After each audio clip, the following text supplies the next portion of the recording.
Man, if I'm training with Rich Piana, I'm going with my secret weapon here, man. I got to. I'm taking my upload big time. Gotta have this stuff.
So hey guys, I got Rich Piana here. What's up, brother?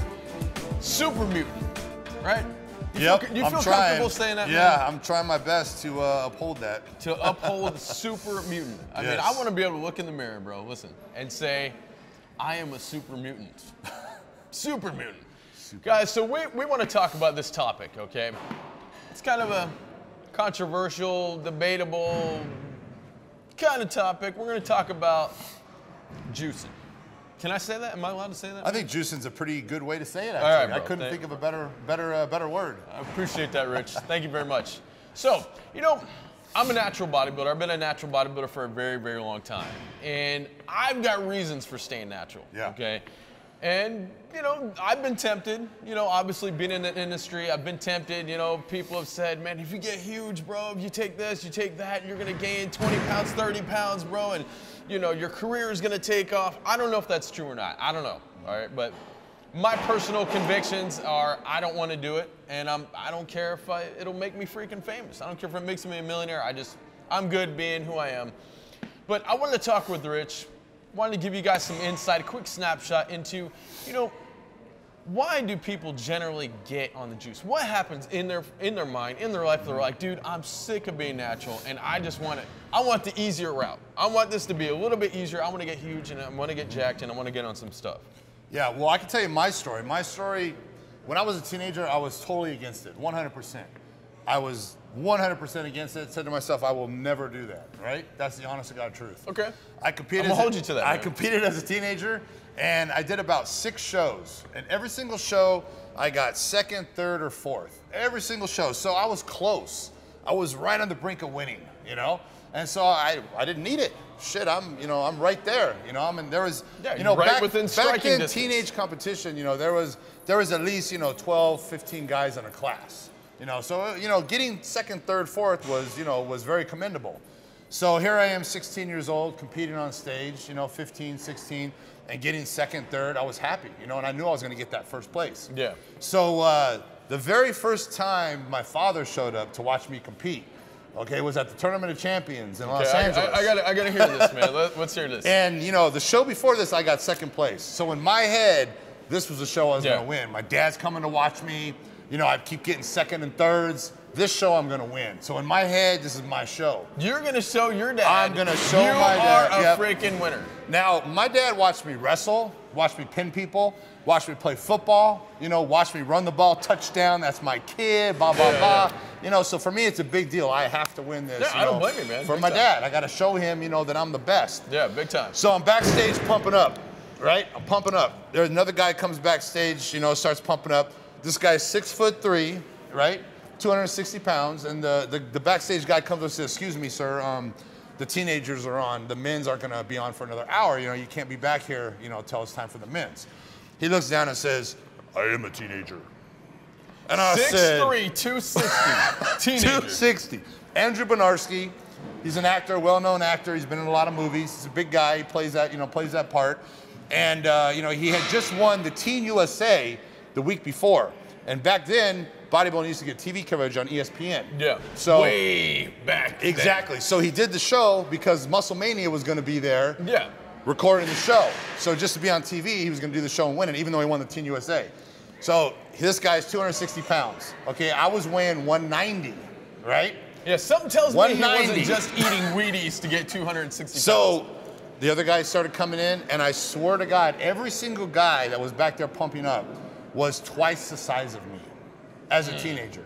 And I was used to being, you know, one of the best back there. And I did not make the night show. And so my dad did not get to see me pose. I never got to pose. So I come out and he's like, you know, and I'm like, yeah, I'm not gonna be in the night show. He's like, well, why not? I'm like, because I didn't make the cut. He's like, what do you mean you didn't make the cut? I'm like, you know, and here I am like, a fucking loser. You know, first time I've really failed, you know, in front of my father. So I have to say that in my mind, I was gonna do whatever it took to redeem myself. Whatever it took, the next show I did, I was gonna win that show and my dad was gonna be there to see me win. I didn't care what it took. So I got in my car the next day, I drove to Mexico by myself, knew nothing about anything. All by yourself? All by myself, didn't even know what to get. Walked in, steroids. They just started giving me things. I took things, I paid. I went home. I actually had a problem. I got pulled over and they searched my car. I mean, it was a nightmare, but nothing happened. But anyway, that was my road. And the next show I did, I won first and I won the overall. So I achieved what I wanted to achieve, but I have to say that. Was your dad there? My dad was there. Did he know you were taking anything? No, he did not. But you know, I'm not trying to say that steroids is the reason I won, but it damn sure helped. Oh yeah, big time. And from that point on, as a teenager, I won every show I did. You know, and from a champion's mindset, for me, I've learned that, you know, you need to do whatever it takes to reach that goal. If you decide that you're gonna do this, then you have to be willing to do whatever it takes. Whatever it takes. That's to one of your reach slogans, that goal. right? What's that? Isn't that one of your slogans? Whatever it takes. Whatever it takes. One of my slogans. That. So that was. I see how applicable this is, man. So my thing changed from never wanting to take anything to taking stuff. Well, yeah, and you're like this. You get a first place trophy, you're hooked, man. Like this, you know, and you know, I commend you, you know, for never doing it because you've been in the business a long time. You've been around it. You're involved in it. Your business, and stay natural is amazing. Yeah, it is hard. Don't get me wrong. It is the harder route. I mean, I'm getting older. I'm 35 years old. It's getting harder to build muscle. It's getting harder to get lean, okay? And you know, my joints, my recovery time, things like that aren't as where they need to be and where they should be. So yeah, man, it's tempting, man. I see how it could help my career. But at the same time, here's my biggest thing, guys, is I want to be able to say when someone sees me in the gym, lifting heavy weight, going berserk, doing my fast-paced workouts like I do, I want to be able to say, it was all me. You know what I'm saying? It wasn't, I don't want people to look at me and be like, hey man, he's only that big. People only know who he is, and he's only lifting those weights because of what he's on. I don't want that. That's just, again, my personal conviction. Yep. You know? But I don't judge people for getting on it. I don't do what you gotta do, whatever it takes. You know what I'm saying? I mean, the thing is that it's hard because you can have a guy that's 240 pounds natural and he starts juicing, he gets to 260. Yeah. Right? So he got 20 pounds, you know, and maybe he was benching 400, now he's benching 500. You can get a guy that was 160 pounds, started juicing, and now he's 260. Exactly. And he's benching 500 pounds. So when you put the two together, they're both 260, they're both benching 500 pounds, but you understand where I'm going with this. Yeah, big time. You know what I mean?